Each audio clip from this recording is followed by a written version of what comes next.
Hi అండి. నమస్తే. My beautiful friends అందరూ బాగున్నారు కదూ. మీ సుస్వరవాణిలు బాగుందండి. చలికాలం కదా, స్నానం చేయాలంటే బద్ధకంగా ఉంటుంది. కానీ స్నానం చేయకపోతే శరీరం అంతా చిరాగ్గా అనిపిస్తుంది. చేయాలి, తప్పదు. ఎందుకంటే మన పెద్దలు శరీర శుభ్రత మనకి సగం రోగాలను బాగు చేస్తుందంటారు. స్నానంతో శరీరం శుభ్రంగా ఫ్రెష్గా ఉంటుంది. ఒళ్ళు రుద్దుకోవడం వల్ల బాడీకి మసాజ్ జరిగి శరీరంలో బ్లడ్ సర్క్యులేషన్ బాగుంటుంది. శరీరంలో అన్ని భాగాలకి రక్త ప్రసరణ బాగుంటే బాడీ పార్ట్స్ హెల్తీగా ఉంటాయి కదా. స్నానం శరీరంలో ముఖ్య భాగమైన గుండె ఆరోగ్యంగా ఉండేలా చేస్తుందట.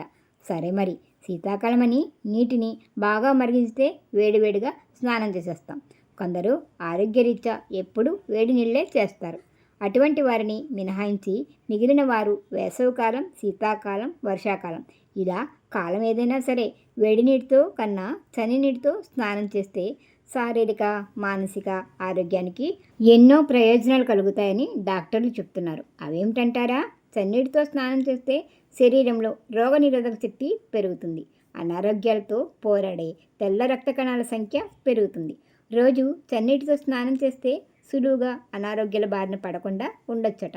చన్నీటితో స్నానం మన మానసిక ఆరోగ్యంపై కూడా మంచి ప్రభావాన్ని చూపిస్తుంది. స్ట్రెస్, డిప్రెషన్ దూరం అవుతాయి.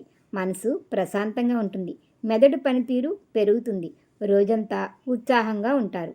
రోజు చన్నీటి స్నానంతో చర్మ సంబంధిత వ్యాధులు రావు. ఒకవేళ స్కిన్ అలర్జీలు ఏమైనా ఉంటే తగ్గుతాయి. చర్మం కాంతివంతంగా తయారవుతుంది. సహజ సిద్ధమైన చర్మ సౌందర్యం లభిస్తుంది. చన్నీటి స్నానం చేస్తే మన శరీరంలో బ్యాడ్ కొలెస్ట్రాల్ కరుగుతుంది. చన్నీటి స్నానంతో మన శరీరం ఎక్కువ ఎనర్జీని ఉపయోగించుకుంటుంది. దాంతో బ్యాడ్ కొలెస్ట్రాల్ కరిగిపోయి శారీరక ఆరోగ్యం బాగుంటుంది. అధిక బరువు ఉన్నవారు చన్నీటితో స్నానం చేయడం వల్ల ఎక్కువ ఎనర్జీని వినియోగించుకుని క్యాలరీస్ కరుగుతాయని, బరువు తగ్గడానికి సహాయపడతాయని డాక్టర్లు చెప్తున్నారు. చన్నీటి స్నానంతో శరీరంలో మెటబాలిజం బాగుంటుంది. శరీరం డీహైడ్రేట్ కాకుండా ఉంచుతుంది. నొప్పుల నివారణగా పనిచేస్తుందట. చల్లటి వాతావరణం ఉన్నప్పుడు సహజంగానే చన్నీళ్ళ స్నానం చేయడాన్ని అంతగా ఇష్టపడం. చన్నీటి స్నానం ద్వారా ఆరోగ్య సమస్యలు వస్తాయని మనలో చాలామంది భయపడుతుంటాం.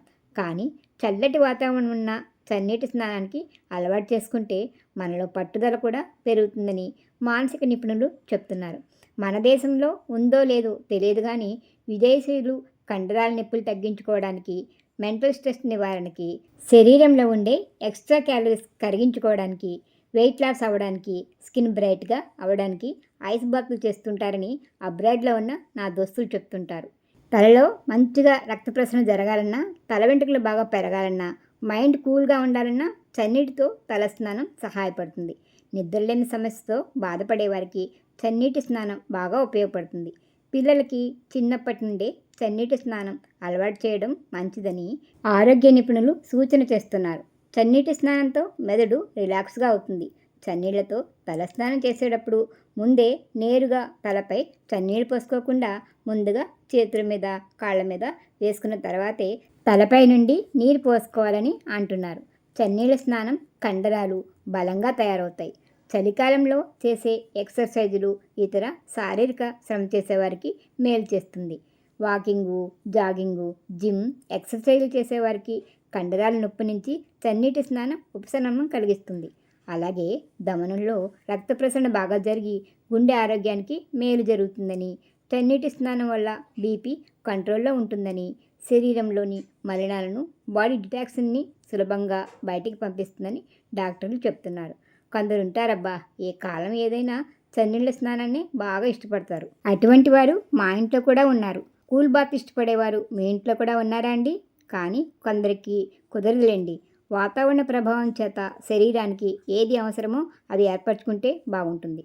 ఏదైనా సరే వాతావరణానికి మన శరీరం, ఆరోగ్య పరిస్థితులు, సందర్భాన్ని బట్టి మన అలవాట్లు, చేర్పులు, మార్పులు ఉంటే మన శరీరం ఆరోగ్యంగా ఉంటుంది, మనసు హాయిగా ప్రశాంతంగా ఉంటుందనేది నిజం కదా. మరి మీరేమంటారు? కామెంట్ పెట్టండి.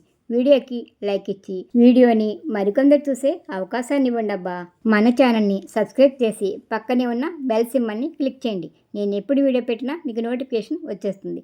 వీడియోని మీ ఫ్రెండ్స్ అండ్ ఫ్యామిలీకి షేర్ చేసి సుస్వరవాణిలు అనే చిన్న మాటని స్ప్రెడ్ చేయండి. మరొక వీడియోతో మళ్ళీ కలుసుకుందాం. అంతవరకు సెలవు మరి. నమస్తే.